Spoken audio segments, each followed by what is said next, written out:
Hello students, आप सभी का स्वागत है हमारे यूट्यूब चैनल नॉलेज खजाना एकेडमी में।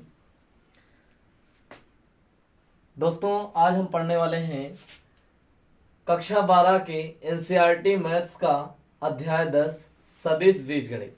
इसको अंग्रेजी में कहते हैं वेक्टर अलजेब्रा। कक्षा 11 में फिजिक्स में भी आप लोगों ने सदिश के बारे में पढ़ा है, तो आइए पहले उन सब चीज़ों के बारे में थोड़ा सा जान लेते हैं और सब चीज़ें एकदम क्लियरली समझते हुए एकदम चलते हैं, पूरा एकदम बिंदास समझते हुए चलेंगे। आइए स्टार्ट करते हैं। सबसे पहले हम समझते हैं भौतिक राशियों के बारे में। भौतिक राशियों के बारे में, भौतिक राशियां क्या होती हैं? भौतिक राशियां वे राशियां, इनको अंग्रेजी में कहते हैं फिजिकल क्वांटिटीज। ऐसी राशियां जिनका माप तौल हम किसी यंत्र के द्वारा कर सकते हैं, ऐसी राशियों को भौतिक राशियां कहते हैं। जैसे लंबाई, द्रव्यमान, त्वरण, वेग, चाल, दूरी, ये सभी क्या हैं? भौतिक राशियां हैं। भौतिक राशियों को दो कैटेगरी में कैटेगराइज किया जाता है। पहली होती हैं अदिश राशियां। क्या होती हैं? अदिश राशियां। अदिश राशियां। और दूसरी होती हैं सदिश राशियां। सदिश राशियां, इनको समझ लेते हैं, फिर उसके बाद आगे बढ़ते हैं। सदिश राशियां, देखिए अदिश राशियां क्या होती हैं। देखिए ये इनका नाम ही इनकी परिभाषा को दिखाता है बच्चों। ये आदिश है। आदिश का मतलब आ माने ना हो, दिश माने दिशा। परिमाण दोनों राशियों में शामिल है, इसमें भी और इसमें भी, और इसमें दिशा नहीं होती है। ऐसी राशियां जिनमें दिशा नहीं होती है परंतु परिमाण होता है, परिमाण होता है, ऐसी राशियों को अदिश राशियां कहते हैं। जिनमें दिशा नहीं होती है परंतु परिमाण होता है, ऐसी राशियों को हम क्या कहते हैं? अदिश राशियां कहते हैं। फॉर एग्जाम्पल, जैसे हम कहते हैं लंबाई, क्या कहते हैं? लंबाई। जैसे हम कहते हैं दूरी, जैसे हम कहते हैं द्रव्यमान, समय, कार्य, एक्सेट्रा। ऐसी राशियां अदिश राशियां होती हैं जिनमें केवल परिमाण होता है परंतु दिशा नहीं होती है। ऐसी राशियों को हम अदिश राशियां कहते हैं। चलिए आइए सदिश राशियों को समझते हैं, जिसको हमें इस चैप्टर में पढ़ना है। तो सदिश राशियां, सा माने साथ, दिश माने दिशा। ऐसी राशियां जिनके साथ दिशा भी शामिल होती है, ऐसी राशियों को हम क्या कहते हैं? सदिश राशियां कहते हैं। यानी कि इन राशियों में दिशा भी होगी और प्लस परिमाण भी होगा, प्लस परिमाण भी शामिल होगा। एग्जाम्पल के थ्रू समझें। एग्जाम्पल समझें, जैसे वेग, जैसे हम कहते हैं त्वरण, आवेग,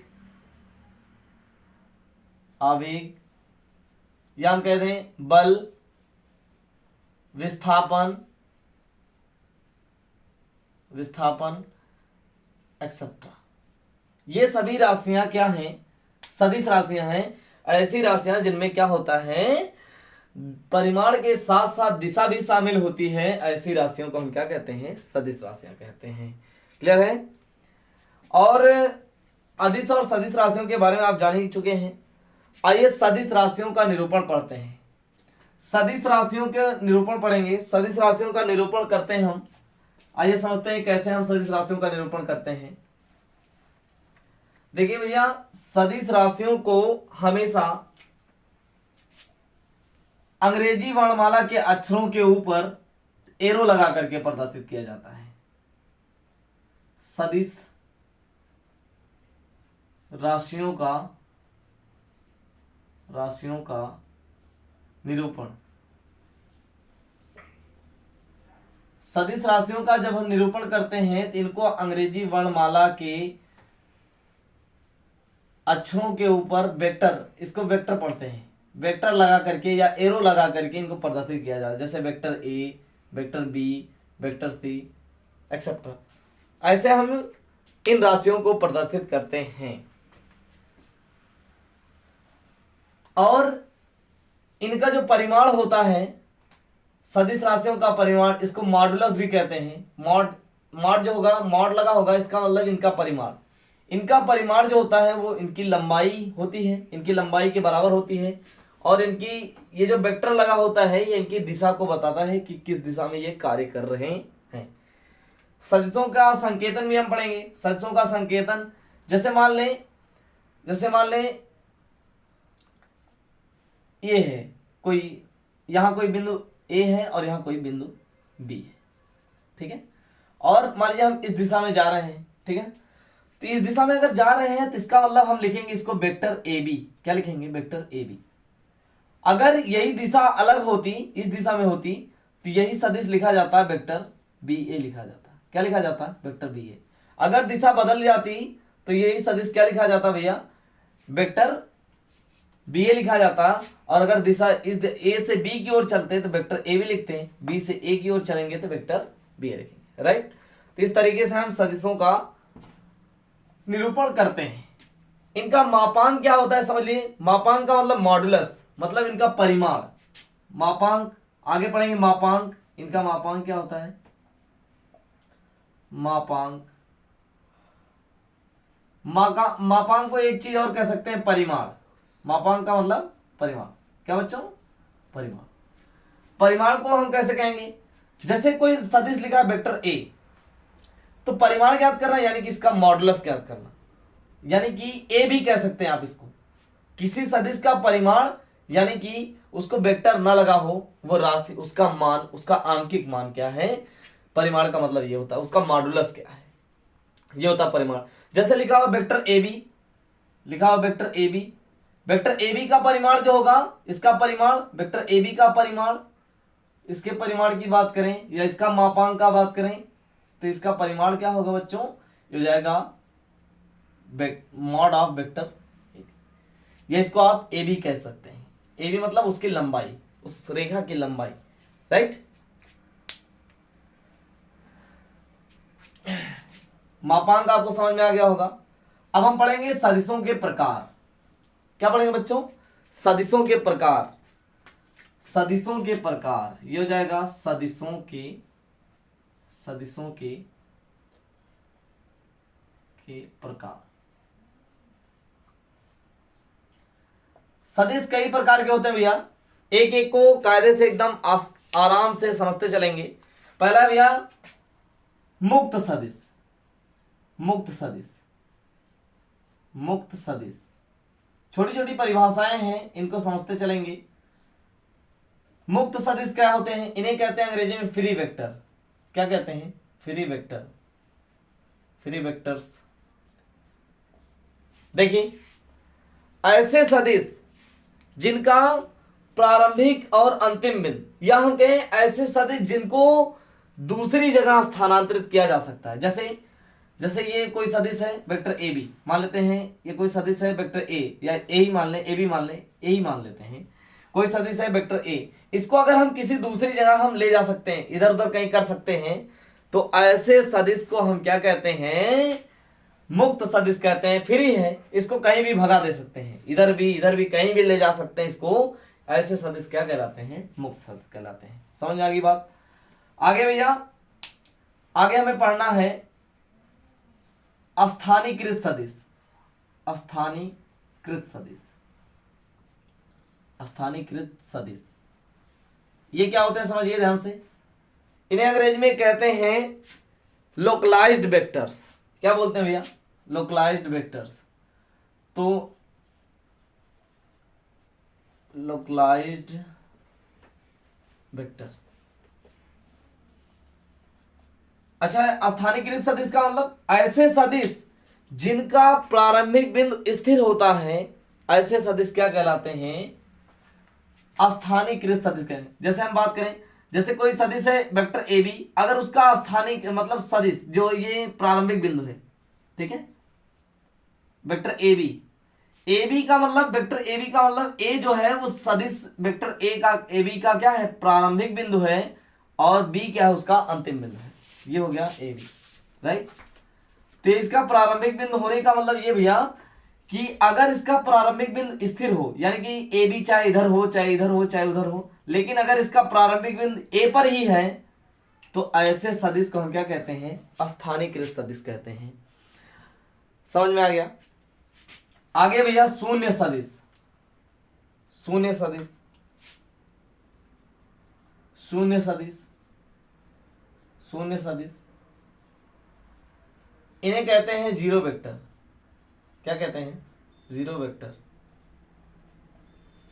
देखिए ये समझिए, ऐसे सदिश जिनका परिमाण जीरो होता है, शून्य होता है, ऐसे सदिश क्या कहलाते हैं, शून्य। जिनका परिमाण क्या हो, शून्य, जैसे कहें मॉड ऑफ ए क्या हो, जीरो, ठीक है। जिनका परिमाण क्या हो, शून्य हो, ऐसे सदिश क्या कहलाते हैं, शून्य सदिश कहलाते हैं। क्लियर हो भैया। आगे है भैया सह आदिम, सह आदिम सदिश, सह आदिम सदिश। सह आदिम सदिश क्या होते हैं, सह आदिम सदिश, इन्हें सह प्रारंभिक सदिश भी कहते हैं, या इन्हें को इनिशियल वेक्टर्स भी बोलते हैं, को इनिशियल वेक्टर, को इनिशियल वेक्टर भी कहते हैं अंग्रेजी में। सह आदिम, या इनका एक नाम और एक भैया सह प्रारंभिक सदिश भी इन्हें कहते हैं। देखिए ये भी बहुत आसान है इसको समझना। ऐसे सदिश जिनका प्रारंभिक बिंदु एक ही होता है कि नहीं, जिनका प्रारंभिक बिंदु एक ही हो, जैसे मान लें ए है, A B C D E, ऐसे कई सदिश हैं। तो ए ई ए डी ए बी ए सी, ये जो है ये सभी का प्रारंभिक बिंदु क्या है, ए है ना। तो ये सभी सदिश क्या कहलाते हैं, सह आदिम सदिश कहलाते हैं। क्लियर हो गया होगा, सह आदिम सदिश किसे कहते हैं। आगे भैया संरेखीय, समरेखीय या समांतर सदिश, ठीक है। अगला है, ये चौथा हो गया होगा, ये पांचवा है समरेखीय, या इसे संरेखीय भी बोलते हैं, संरेखीय या समांतर सदिश, समांतर सदिश, ठीक है। कोलिनियर वेक्टर्स भी बोलते हैं इनको, देखिए, या पैरेलल वेक्टर्स भी बोलते हैं। संरेखीय या समांतर सदिश क्या होते हैं, ऐसे सदिश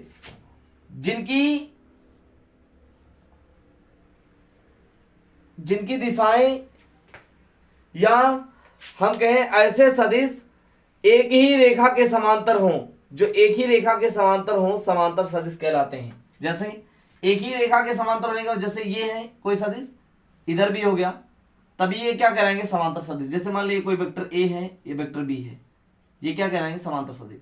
या ऐसे हो तब भी वो क्या होगा, समांतर सदिश होगा। वेक्टर ए वेक्टर बी हो तो ये समांतर सदिश होंगे।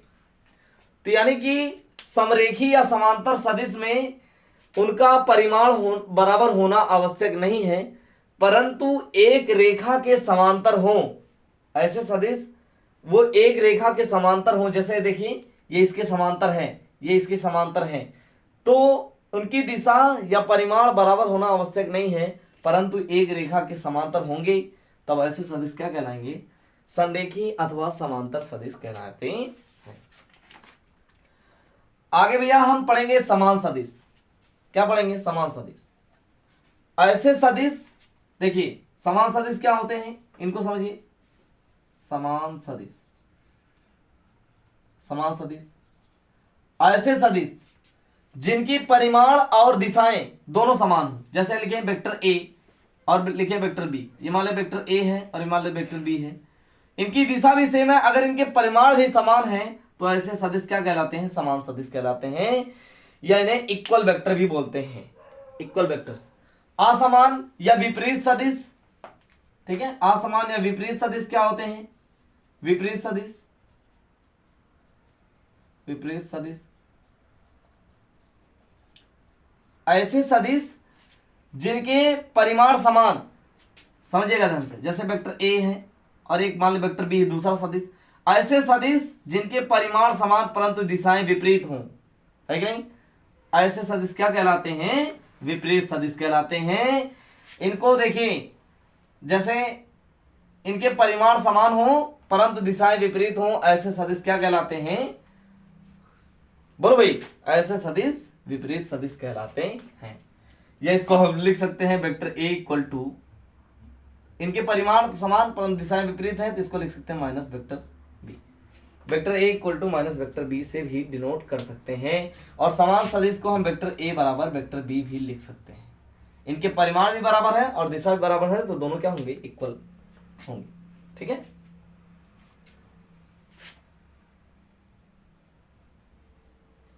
आगे भैया एक तलीय सदिश। एक तलीय सदिश, एक तलीय सदिश। एक तलीय सदिश क्या? जैसे मान लीजिए ये एक्स वाई कोई तल है, ये जैसे एक्स है, ये वाई है और ये आपका मूल बिंदु हो गया। एक्स वाई कोई तल है। अब इस तल में जितने सदिश होंगे, चाहे जो सदिश हो, चाहे जो सदिश हो, चाहे जितने सदिश होंगे, वो सभी सदिश एक तल में स्थित है ना, तो ये सारे सदिश क्या कहलाएंगे? एक तलीय सदिश कहलाएंगे। समझ में आई बात? अगला भैया, अगला है व्युत्क्रम सदिश। व्युत्क्रम सदिश, देखिए व्युत्क्रम सदिश क्या होते हैं, इनको समझना बहुत आसान है। ऐसे सदिश व्युत्क्रम कहलाएंगे जो किसी सदिश के परिमाण के व्युत्क्रम के बराबर हो। जैसे हम कहें, अगर वो इसके बराबर हो, जैसे मान लीजिए कोई सदिश है, अगर वो जैसे मान लीजिए कोई सदिश है वेक्टर ए, और अगर वो वेक्टर ए के मतलब एक सदिश अन्य सदिश है वेक्टर स्मॉल ए, और इसके परिमाण के अगर बराबर है, यानी कि 1/a के बराबर है इसका परिमाण, तो हम इस सदिश को इसका व्युत्क्रम सदिश कहेंगे। क्या कहेंगे? इसका व्युत्क्रम सदिश कहेंगे।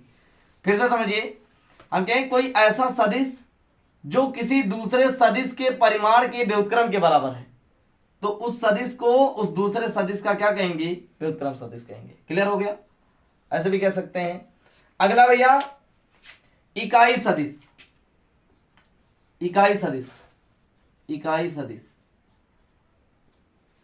इकाई सदिश, इन्हें यूनिट वेक्टर भी बोलते हैं अंग्रेजी में। देखिए यूनिट वेक्टर क्या होते हैं? ऐसे सदिश जिनका परिमाण एक हो, जिनका परिमाण क्या हो? एक हो, ऐसे सदिश क्या कहलाते हैं? इकाई सदिश या यूनिट वेक्टर कहलाते हैं। आगे भैया है, आगे है लंब कोणीय एकांक सदिश। लंब कोणीय एकांक सदिश, एकांक सदिश, लंब कोणीय एकांक सदिश। देखिए लंब कोणीय एकांक सदिश कैसे समझ सकते हैं? आप जानते हैं ये एक्स वाई अक्ष, ये एक्स अक्ष है, ये वाई अक्ष है, और ये मान लेते हैं आपका ये जेड अक्ष है। ठीक है, और यहाँ मूल बिंदु ओ मान लेते हैं, ओरिजिन है। ठीक है, तो देखिए ये परस्पर 90 अंश पर होते हैं ना, तो इन अक्षों के अनुदिश जो यूनिट वेक्टर्स कार्य करते हैं, ऐसे वेक्टर्स को हम क्या कहते हैं? लंब कोणीय एकांक सदिश कहते हैं। और इन्हें क्रमशः आई कैप, जे कैप, के कैप से डिनोट करते हैं। यानी एक्स अक्ष के अनुदिश जो लंब कोणीय एकांक सदिश होता है वो आई कैप, और वाई अक्ष के अनुदिश जे कैप, और जेड अक्ष के अनुदिश क्या होता है? के कैप होता है। इन्हें क्या कहते हैं? लंब कोणीय एकांक सदिश कहते हैं। और इनका भी परिमाण एक होता है। इन्हें आई कैप, एकांक सदिशों को, वैसे हम एकांक सदिशों को ए कैप से डिनोट करते हैं, ए कैप से भी डिनोट करते हैं। और ए कैप ज्ञात करने का एक फार्मूला और है इकाई सदिशों को ए कैप से हम दिखाते हैं। और इसको हम ऐसे भी दिखा सकते हैं, ये वेक्टर ए बटा मॉड ऑफ वेक्टर ए के बराबर होता है भैया। ये एक फार्मूला है इसको निकालने का, कि वेक्टर ए कैप जो होता है वो vector A upon mod of vector A, यानी कि वो सदिश बटे उस सदिश का परिमाण यूनिट वेक्टर के बराबर होता है। क्लियर है? आगे भैया स्थिति सदिश, एक और है उसको भी समझ लेते हैं। स्थिति सदिश, स्थिति सदिश, स्थिति सदिश, इसे कहते हैं पोजीशन वेक्टर। क्या कहते हैं? Position vector. जैसे मान ले ये कोई अक्ष है, मतलब ये अक्ष है, यक्स वाई और जेड अक्ष है, एक्स वाई और जेड अक्ष है। मान लीजिए कोई बिंदु यहाँ पी है, ठीक है, कोई बिंदु यहाँ पी है, अगर उसकी स्थिति को कोई सदिश दिखा रहा है, या हम कहें किसी स्थिर बिंदु के सापेक्ष किसी अन्य बिंदु की स्थिति को प्रदर्शित करने वाला सदिश क्या कहलाता है? स्थिति सदिश कहलाता है। जैसे ये क्या है? ओपी। जैसे ओपी क्या है? पी की स्थिति को दिखा रहा है, और ओ क्या है? स्थिर बिंदु है ना।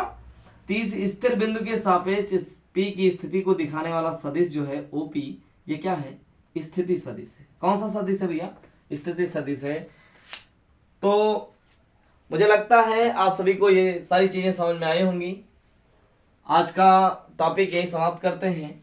आगे इस पर क्वेश्चंस हैं, कुछ क्वेश्चंस को भी सॉल्व करेंगे। पर्सनालिटी 10.1 को हम सॉल्व करेंगे। आज के लिए बस इतना ही, धन्यवाद। हमें लगता है आप सभी को अच्छे से समझ में आया होगा। अगर आपको ये वीडियो अच्छी लगती हो तो प्लीज़ हमारे चैनल को लाइक करें और चैनल को सब्सक्राइब करें। बेल आइकन को दबाना बिल्कुल मत भूलिएगा। ऐसे ही झन्नाट वीडियो आपके सामने आते रहेंगी और पढ़ाई एकदम रेगुलर चलती रहेगी। आप लोग पढ़ते रहिए, मन लगा के एकदम पढ़िए और सफल होइए। धन्यवाद।